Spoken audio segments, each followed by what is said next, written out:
Gracias, asambleísta. Tiene la palabra asambleísta Moisés Tagle.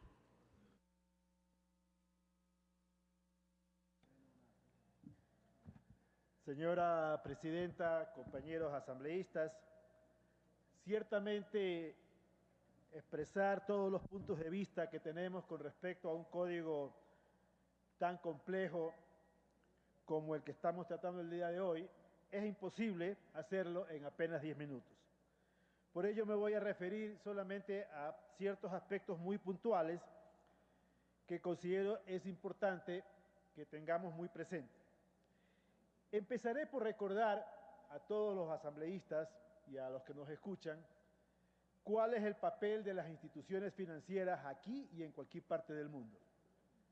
Las instituciones financieras intermedian recursos financieros entre aquellos que los tienen sin tener un destino propio, es decir, los ahorristas, y aquellos que los demandan para alguna inversión, es decir, los inversionistas.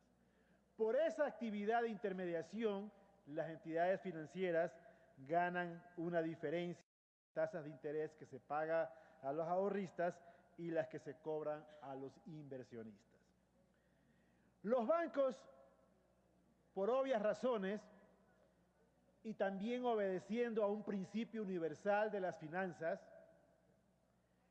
analizan los riesgos de cada actividad económica en donde pueden realizar operaciones crediticias y por lo tanto terminan determinando tasas de interés en función de los riesgos de la actividad económica a la que va un crédito. A mayor riesgo, mayor tasa de interés. A menor riesgo de un crédito, menor tasa de interés. ¿Por qué se cobra a mayor riesgo, mayor tasa de interés? Porque la actividad en la que se va a utilizar el dinero tiene más probabilidades de no ser realmente positiva y por lo tanto el banco corre el riesgo de no recuperar el crédito. Entonces, con los créditos que sí recupera, cobrando a tasas mayores, logra en el promedio tener una rentabilidad comparable a la que se pueden obtener en los sectores de menor riesgo en la respectiva actividad económica. Por ello, mis estimados asambleístas, en todas partes del mundo, cuando se quiere direccionar el crédito a determinadas actividades de la sociedad y se quiere cobrar tasas de interés más bajas, estas necesariamente terminan siendo subsidiadas y ese subsidio termina asumiéndolo alguna entidad que no necesariamente es el banquero. Y esa entidad generalmente son los estados en cada parte del mundo. En el Ecuador esto no ha sido la excepción. Todos sabemos que históricamente aquí y en cualquier parte del mundo, los créditos, por ejemplo, al sector agrícola, siempre han sido considerados créditos de alto riesgo. No en vano, el Banco Nacional de Fomento, la entidad pública que se ha encargado de las actividades crediticias al sector agrícola en el Ecuador, ha sido eternamente una entidad en serios problemas financieros, porque no ha podido recuperar buena parte de su cartera y también hay que decirlo por la permanente corrupción que ha existido en esa institución. Los emprendimientos, un tema que está tan de moda hoy en día. Todo el mundo habla de que hay que incentivar y que hay que apoyar a los emprendedores.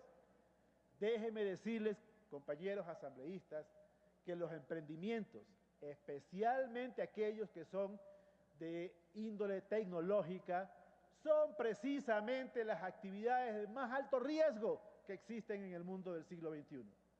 Y por ello es que la banca privada, aquí y en cualquier parte, generalmente no otorga créditos a los emprendimientos de tipo tecnológico. Es muy difícil acceder a ese tipo de créditos, porque son actividades de alto riesgo.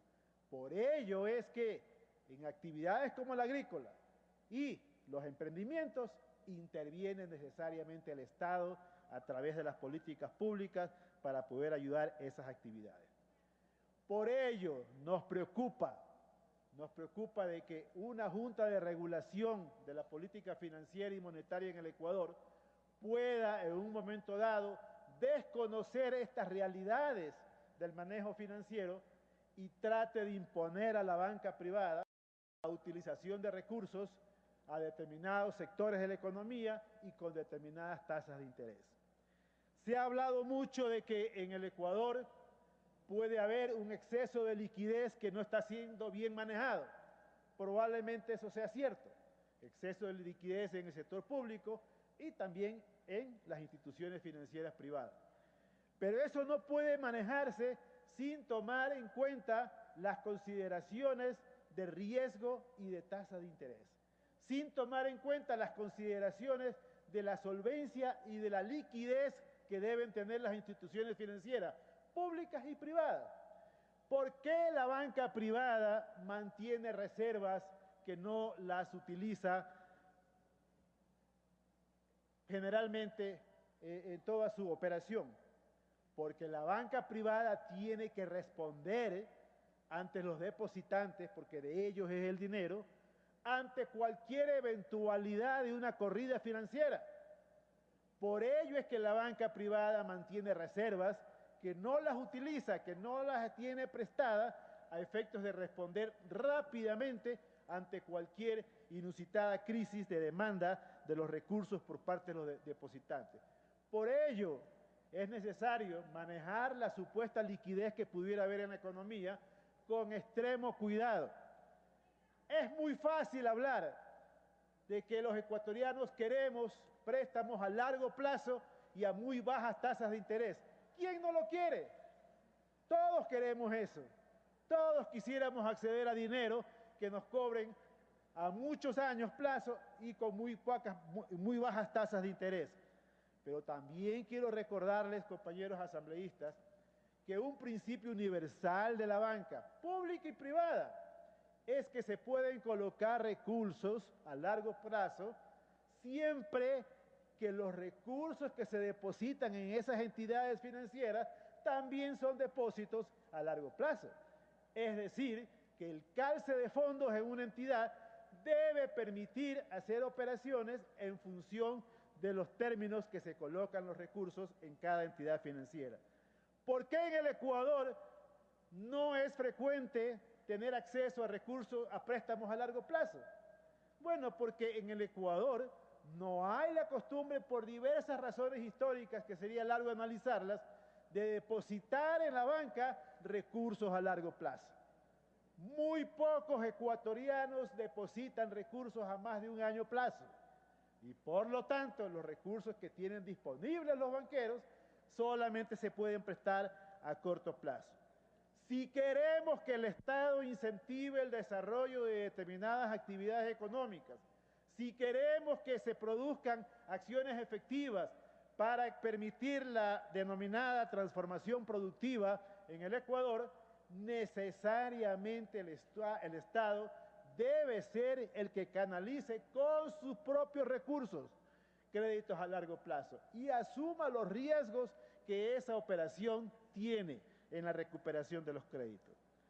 No podemos, señores asambleístas, permitir que apenas 5 personas nombradas por el Ejecutivo tengan sobre sus hombros la enorme responsabilidad de manejar tareas tan fundamentales para la supervivencia de una sociedad como son la crediticia, la financiera, los temas monetarios, las casas de valores, los seguros. Sobre todo en circunstancias de que estas personas no van a responder a nadie. Eso es inaudito. Un minuto. Todos los ecuatorianos tenemos por la Constitución la obligación de responder por nuestros actos.